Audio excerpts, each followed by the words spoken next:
I don't celebrate New Year's anymore. I stay inside, keep the lights low, and make sure I'm not the only one awake in the building. That probably sounds strange, but after what happened, silence at midnight terrifies me more than noise ever did. This happened 3 years ago, in a large apartment complex just outside a major city in the US. Concrete building. 6 floors. Secure entry. The kind of place people believe is safe because you need a key fob to get in.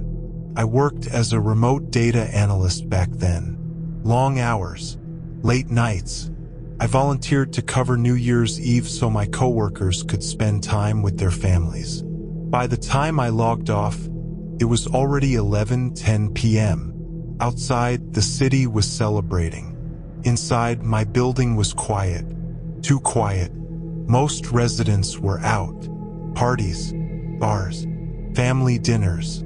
I remember noticing that because the hallway lights stayed on longer when people were home. That night, entire floors were dark. I heated leftovers and sat on my couch scrolling through my phone, half watching the countdown coverage on TV. Around 11:30, I heard footsteps in the hallway. Slow, heavy, not drunk, not rushed. They stopped outside my door. I froze. Apartment buildings make noise all the time, so I told myself I was overreacting.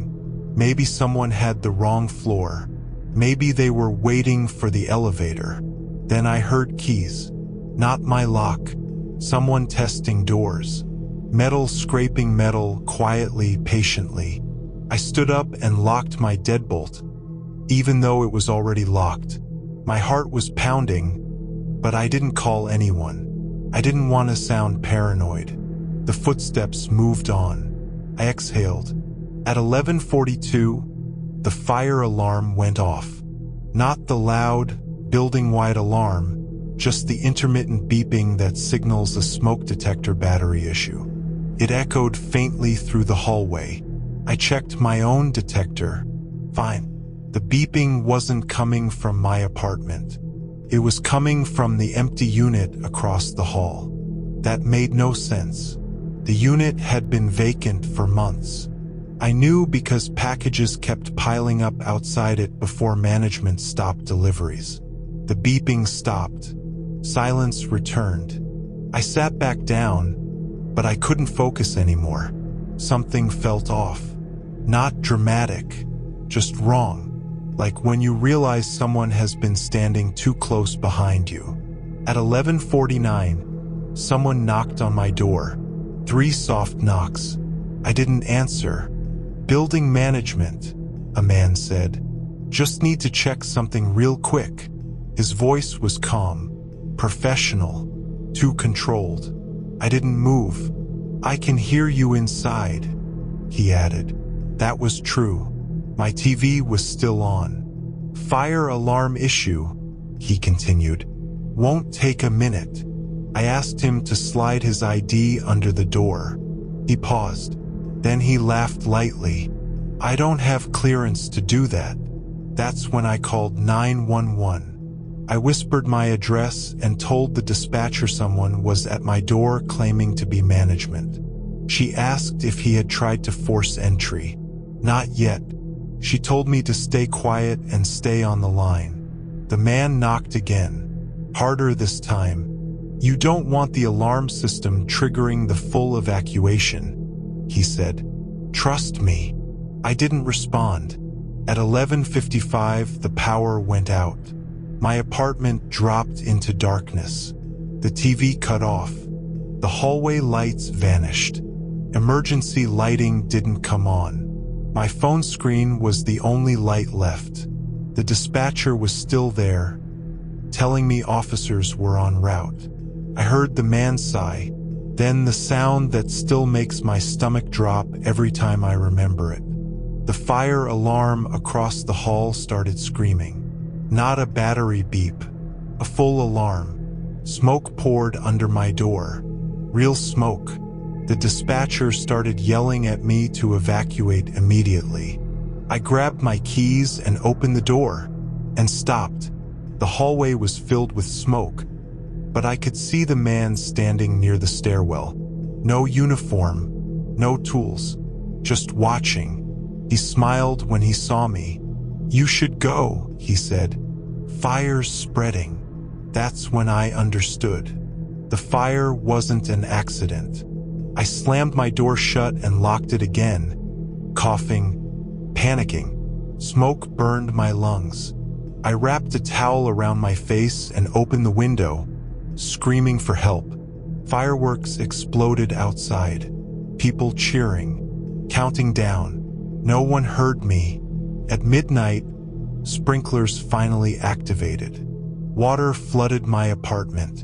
The smoke thinned just enough for me to breathe. Sirens followed seconds later. Police and firefighters stormed the building. They found a small fire set in the vacant unit across the hall. Controlled, deliberate. Accelerant was used. The man was gone. Security footage later showed him entering the building behind a group of residents earlier that evening. No key fob, no forced entry. He knew the building was mostly empty. He knew someone was home. He knocked to see who would answer. The officer told me something before they let me go back inside.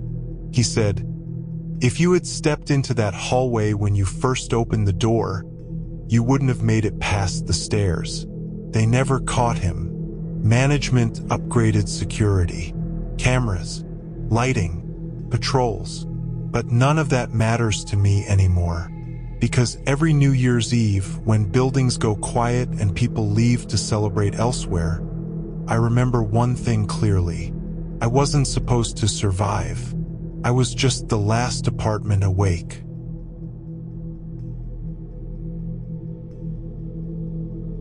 I didn't plan on being out that night. That's the part people always get wrong when they hear this story. They assume I was drunk, reckless, or chasing some kind of New Year excitement. I wasn't.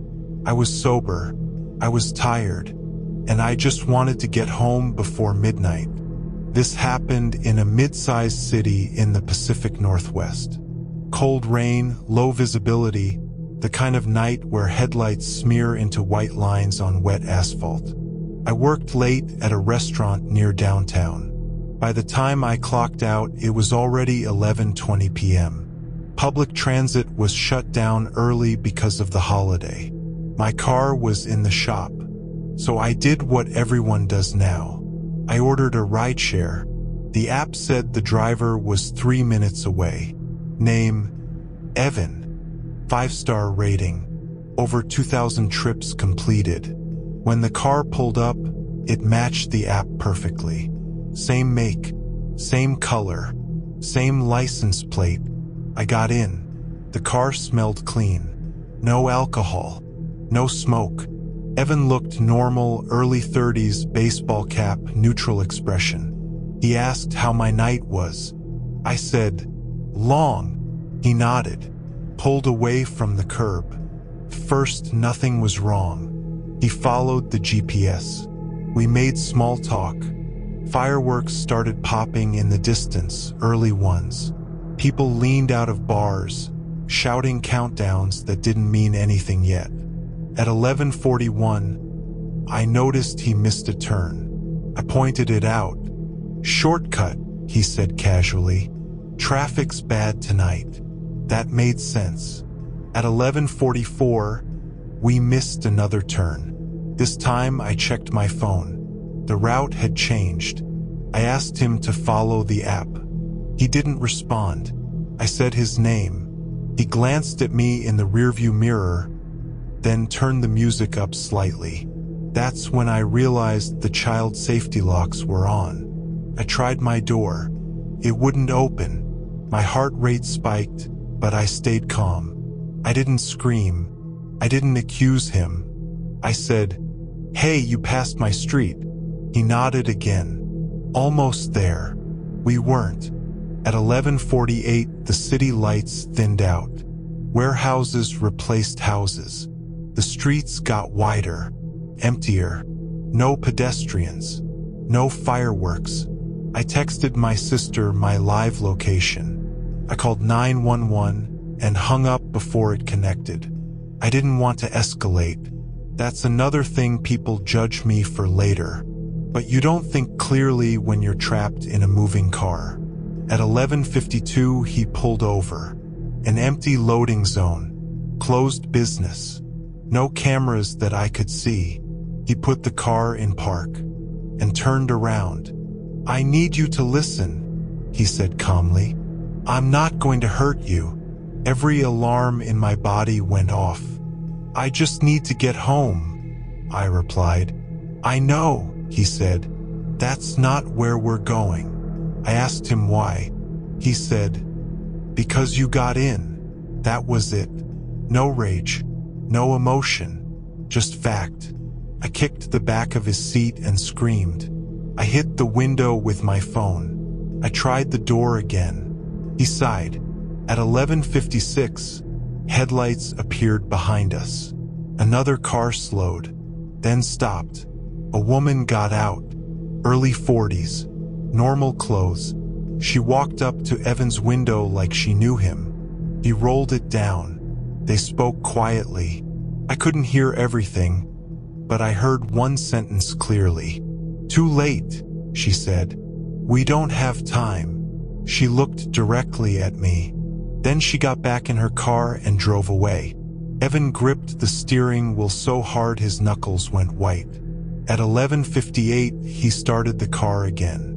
He drove fast, aggressive, not toward my home, but toward the main road. I screamed until my throat burned. At 11:59, sirens exploded behind us. Blue and red lights filled the car. He swerved to the side and stopped.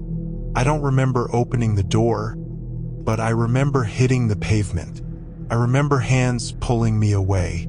I remember throwing up in the rain. Evan was arrested. The car behind us, an unmarked police vehicle.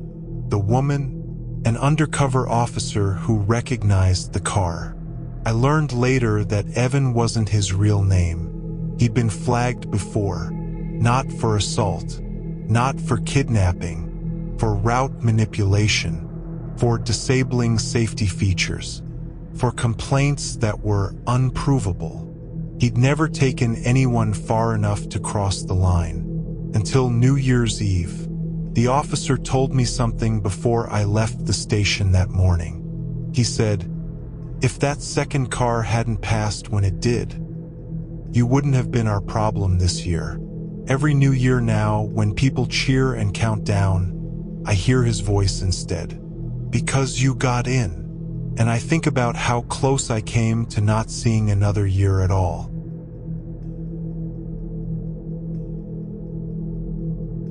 I've told this story only once before, to a police officer who didn't really listen. Now I'm telling it because every new year, when people start counting down, I can't breathe properly. My chest tightens at 10, 9, 8, and I remember exactly where I was when the year changed. I was alone, and someone else knew it. I live in a small town in the Midwest, the kind of place where nothing ever happens, and when it does, people pretend it didn't. I was 26 that winter, newly single, newly moved. My family was 3 states away, and my friends were all busy with their own plans, so I stayed home. It wasn't sad at first. I ordered takeout, opened a cheap bottle of wine, and turned on the TV for background noise. Fireworks were illegal in town, but people set them off anyway. Every few minutes, I heard distant pops echo through the cold air outside. At around 11:15 p.m., my phone buzzed. Unknown number. I assumed it was spam. I ignored it. A minute later, it buzzed again. Same number. I answered. Hello? There was breathing on the other end. Slow, controlled. like someone holding the phone too close to their mouth. "Can you hear the fireworks?" a man asked. His voice was calm, too calm. "Who is this?" I said. A pause. "You're the last call I'll make this year." I laughed nervously. I thought it was a drunk wrong number. It was New Year's Eve. People do stupid things. "You have the wrong number," I said and hung up. My phone rang again immediately. Same number. I didn't answer this time. Instead, I locked my front door. I don't know why I did that. Instinct, maybe. Then my back door handle rattled. Not hard, not aggressively, just enough to let me know someone was testing it. I stood frozen in my living room, phone clutched in my hand, heart hammering so loud I was sure whoever was outside could hear it. The phone rang again. I answered. "Why are you trying my door?" I whispered. He exhaled slowly. "I wanted to see if you'd already locked it." My legs went weak. "I'm calling the police," I said. "That's okay," he replied. "They won't get here before midnight." I hung up and dialed 911 with shaking fingers. The line rang. Busy. I tried again. Busy. Outside, footsteps crunched slowly through the snow along the side of my house. Not running, not sneaking, walking, like he had nowhere else to be. My phone buzzed with a text from the unknown number. "You turned the TV up too loud." I hadn't realized I had. I muted it. The house felt too quiet, like it was holding its breath. I backed into my bedroom and locked the door, pushing my dresser in front of it. My hands wouldn't stop shaking. I texted my sister, my friend, anyone. No replies. Another text came in. "You should answer when I call. It's rude not to say goodbye to the year." I didn't respond. At 11:52, the power went out. Everything went black. No lights, no TV, no heat. Just my phone glowing in the darkness. My phone rang again. I answered because I was afraid of what would happen if I didn't. "You killed the power?" I asked. "No," he said. "Storm did that earlier. You just noticed now." "How do you know?" I whispered. "Because you're scared now." Something hit my front door. Not a kick, a knock. 3 slow knocks. My phone speaker picked it up clearly. "I like to start the year with eye contact," he said. "It's more personal." I started crying then, quietly, trying not to make a sound. "I don't know you," I said. "Why me?" Another pause. "I drive every New Year," he replied. "I stop where the lights are on." My blood ran cold. I had left my porch light on. Fireworks started going off outside. Distant cheers, music, laughter. Inside my house, I was silent. The knocking moved to the side of the house, then the back, then upstairs. I realized he wasn't trying to get in. He was letting me know where he was. At 11:58, my phone vibrated with a final text. 2 minutes. I don't remember praying, but I must have. I remember whispering promises to myself. I remember thinking that if I survived, I'd never complain about being alone again. Then, through the wall behind my bed, I heard breathing. Right on the other side. "I found a window," he said softly into the phone. I screamed. I don't remember much after that. Just sirens. Someone breaking the door down. A flashlight in my face. The police found footprints around the house. Fingerprints on the window frame. No forced entry. They never found him. But they did tell me one thing that keeps me awake every New Year's Eve. The calls didn't come from a burner phone. They came from inside my house, from a landline that hadn't been connected in over 10 years. And when the year changed, there was no goodbye call, just silence.